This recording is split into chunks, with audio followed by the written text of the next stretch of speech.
Assalamu alaikum dear students. Hope so you all are fine with the blessing of Allah Almighty. Playgroup class, today we are going to learn from book New Countdown Starter 3rd edition. So first of all of you open this book.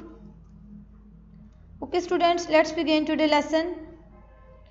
Today our topic is full and empty. Students, today we will learn the concept of full and empty. So first of all of you take your pencil and complete this task with me. Okay students, let's start. Our first statement is tick the bag which is full. Playgroup class, do you know which bag is full and which one is empty? The first bag is full. The second bag is empty. Now students, we'll tick the first bag because it is full, like this. Now come to the next statement.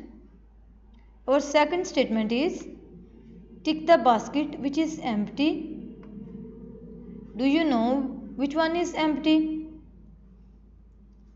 The first basket is empty and the second basket is full of fruits. Now students, we will tick the first basket because it is empty, like this. Okay playgroup class, it is our today lesson. I hope you have understand it. Goodbye students.